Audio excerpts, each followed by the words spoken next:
كوكا في الاهلي، فهل هي صفقه ناجحه تقدر تقدم اضافه كبيره لسكواد النادي الاهلي في الموسم القادم؟ وهل هو انسب بديل لرحيل وسام ابو علي، ولا الموضوع صعب وما عندوش اللي يقدمه للنادي الاهلي في الوقت الحالي؟ بص يا سيدي، كوكا بدأ في ناشئين الاهلي، قعد فتره كبيره في القطاع وكان بيقدم مستويات هايله لحد موسم 12-13 اللي قرر انه يطلع لفتره احتراف كبيره في اوروبا، وحتى الان من وقت خروجه من الاهلي مكمل في اوروبا ولعب في دوريات كبيره جدا. كوكا حاليا عنده 32 سنه، طوله 191 سم، وقيمته التسويقيه 800,000 يورو. وزي ما قلت لك انه خرج من الاهلي في موسم 12-13 وانتقل الى الدوري البرتغالي من بوابه نادي ريو افي. مع النادي البرتغالي لعب 109 مباراه، سجل 34 هدف وصنع 4 اهداف. بدايه جيده جدا لمهاجم شاب لسه بيخوض اول تجربه في مسيرته على المستوى الاحترافي، علشان بعدها ينتقل لاولمبياكوس اليوناني، الفريق اللي قدر يلعب معاه في اكبر المستويات على مستوى العالم. قدر يشارك معاهم في دوري ابطال اوروبا. مع اولمبياكوس كان المعدل بتاعه جيد، رغم انه ما كانش بيشارك في البدايه بعدد دقائق كبير، ولكن كان مؤثر وقادر يظهر بشكل جيد. كوكا مع اولمبياكوس شارك في 97 مباراه، قدر يسجل 38 هدف وصنع 7 اهداف، 45 مساهمه في 97 مباراه، يعني تقريبا بمعدل مساهمه كل مباراتين، فدي حاجه جيده جدا. علشان بعد البرتغال واليونان ينتقل الى الدوري التركي من بوابه نادي كونياسبور التركي، النادي اللي شارك معاه في 33 مباراه وقدر يسجل 11 هدف وصنع 4. كان برضه لاعب مؤثر مع الفريق وبيقدم مستوى هايل، والدوري التركي مش دوري ضعيف يعني. كمل بعدها في الدوري التركي وانتقل لنادي الانياسبور، وقدر يقدم نفس المعدل اللي كان بيقدمه مع كونياسبور في الموسم اللي قبله. شارك في 26 مباراه، سجل 11 هدف وصنع هدف وحيد فقط، 12 مساهمه في 26 مباراه، نفس المعدل تقريبا. علشان ينتقل لفتره اعاره صغيره كده مع نادي بنديكسبور التركي اللي شارك معاه في 5 مباريات وقدر يسجل 3 اهداف. وهنا ادرك نادي الانياسبور انه عنده مهاجم قوي بيقدم مستوى هايل، لازم يرجع مره ثانيه. وفعلا كوكا رجع للنادي الانياسبور التركي وقدم معاهم مستوى جيد، نفس معدل المساهمات برضه. ولاحظ كويس جدا انه لاعب دايما بيقدم نفس المعدل، ولا بيزيد ولا بيقل، هتاخد منه 60-70% في كل المباريات اللي هيشارك فيها. بعد ما رجع لألانيا قدر يشارك في 12 مباراة، سجل 6 أهداف وصنع هدف. مش بقول لك نفس المعدل، علشان يرجع لنفس النادي اللي شارك فيه بعد كده ريو افي البرتغالي. ولكن التجربه ما كانتش ناجحه زي البدايه، لانه شارك في 11 مباراه وقدر يسجل هدفين فقط. ورغم ان مستواه ما كانش السوبر او اللاعب اللي كان في عز مستواه الفني، ولكن انتقل لاحد اقوى 5 دوريات في العالم، وهو الدوري الفرنسي من بوابه نادي لو هافر اللي شارك معاه في 16 مباراه وقدر يسجل 3 اهداف وصنع هدف. كان برضه لاعب مؤثر بحسب عدد الدقائق اللي كان بيشارك فيها، وكان بيقدم مستوى جيد، ولكن كانوا محتاجين مهاجم اصغر، مهاجم يقدر يقدم مساهمات اكبر. وبالمناسبه هو كان اعاره وقتها، يعني اللاعب اصلا عقده انتهى، فما تمش التجديد ليه، وحاليا هو لاعب فري. مسيره كبيره، مسيره يمكن سردتها لك في دقيقتين تقريبا، ولكن انت بتتكلم على حجم معاناه كبير جدا مع الانديه اللي شارك فيها، نسبه مساهمات هايله قدمها في اوروبا مع كل الفرق، كان بيقدم نفس المستوى التهديفي، مستواه ثابت بشكل كبير، وده مؤشر جيد جدا. بالاضافه انه لاعب كان تاثيره واضح في الملعب وقادر يسجل في اكبر الفرق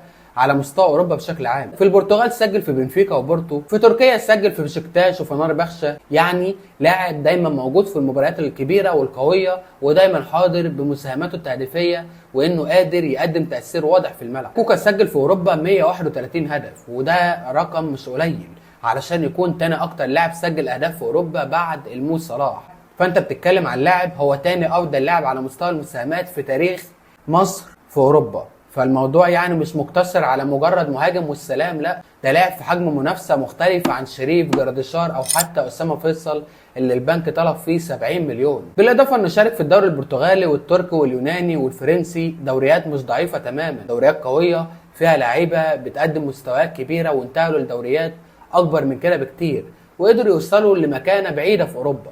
اما بقى عن جاهزيته الفنيه، فهو اخر محطه كان بيشارك في الدوري الفرنسي، احد اقوى 5 دوريات في العالم، يعني طبيعي جدا يلعب في الدوري المصري. مش هتقول انه اقل من الدوري المصري، بالعكس، انت بتضم مهاجم عنده الشغف وحماس انه يقدر يقدم مستوى كبير مع النادي الاهلي الفترات القادمه. لكن النادي الاهلي جه قال لك مزنوقين يا ابو حميد، ما عندناش فراوده، من فضلك ارجع شرفنا تاني، هتعمل ايه؟ انا تحت امر النادي الاهلي في اي وقت. في اي وقت انا تحت امر النادي الاهلي. وهنا نوصل للسؤال، هل احمد حسن كوكا هو البروفايل اللي محتاجه ريبيرو مع النادي الاهلي في الموسم الجديد، ولا صفقه مؤقته نسد بها الفراغ اللي هيسيبه وسام ابو علي؟ بص، اللي اقدر اقوله ان كوكا مهاجم مميز جدا، مهاجم دخل الصندوق ايرلينج هالاند المصري، خطاف، هداف، التحامات ارضيه وهوائيه ممتازه جدا، تحركات بوعي كبير بشكل هايل، سوبر في لعب الضربات الرأسيه، افضل من شريف وافضل من جريدي، وهنا بيقدم لك اضافه هايله في المركز ده. يمكن هو مش اللاعب السريع واللاعب اللي بيكون سوبر في الواحد على واحد، ولكن هو داخل منطقه الجزاء يقدر يشكل لك اضافه كبيره جدا في حاله انك بتلعب مباراه فيها تكتلات دفاعيه، فهنا تقدر تحل بشكل كبير بعرضيات زيزو الهايله. فانت محتاج مهاجم يقدر يتمركز داخل الصندوق، عنده ارتقاء وتوجيه زي كوكا، وزي ما انت شايف كده مهاجم خطاف بالمعنى الحرفي للكلمه، بيسجل اهداف مفيش حد شبهه في الدوري المصري في الوقت الحالي، بالاضافه انه لاعب بدنيا ما شاء الله دايما واقف على رجله، التحاماته الارضيه والهوائيه قويه جدا، لاعب عنده سيطره جيده على الكره والاحتفاظ بالكره تحت الضغط بشكل هايل، يقدر يشتغل كمحطه، ينزل ويستلم، يطلع الاجنحه بشكل ممتاز، حتى رغم انه مش سريع ولكن تحركاته ما بين الخطوط بتشكل خطوره هايله، يعني هو لاعب مش مبطل. انت بتتكلم على لاعب الموسم اللي فات كان بيلعب في الدوري الفرنسي. برضه يا طوفان ما قلتش هل هو مفيد ويقدر يسد فراغ وسام ابو علي ولا لا؟ هقول لك انه لا، مش المهاجم الاساسي للنادي الاهلي. وسام مختلف تماما عن بروفايل احمد حسن كوكا. وسام مهاجم متحرك اكتر، مهاجم الكره تحت رجله افضل بكتير، مسدد هايل من خارج منطقه الجزاء ومن داخل منطقه الجزاء، تحركاته بين الخطوط اسرع، اشرس، الضغط بتاعه اشرس، كمان مميز في لعب الضربات الثابته. هو بروفايل مختلف. كوكا اكل عيشه داخل منطقه الجزاء، وسام تحركاته خارج منطقه الجزاء هي اللي بتشكل ازعاج كبير، وانه يجي من الخلف للامام هي دي نقطه القوه اللي عنده. ولكن كوكا تمركزاته داخل الصندوق هي اللي بتشكل منه خطوره كبيره جدا. فوجهة نظري هو مش المهاجم الاساسي اللي هيحتاجه النادي الاهلي، بروفايل مختلف تماما عن المهاجم اللي محتاجه النادي الاهلي، ولكن في احيان كتير جدا هتحتاج خبرات كوكا، هتحتاج البروفايل بتاعه او طريقته في مركز المهاجم، هتحتاج كوكا في احيان كتير جدا. ففكره انك تدخل مهاجم قوي بالشكل ده، ارقامه هايله في اوروبا، انه يكون موجود مع جريدي وموجود مع شريف الفترة اللي جاية، فانت بتضيف عمق اكبر للمركز ده، حتى اشعار اخر وخروج اجنبي من النادي الاهلي، وانك تجيب مهاجم اجنبي بروفايل يليق على النادي الاهلي شبيه لوسام ابو علي. كمان انت عندك مزايا كبيره من الصفقه دي، غير انه مهاجم مميز وقدم ارقام هايله في اوروبا، الا انه برضه لاعب فري، يعني مش هتدفع فيه مبالغ كبيره، عقده كمان مش هيكون كبير، لان عقده مع لوهافر او حتى ريو افي الانديه دي مش بتدفع مبالغ كبيره.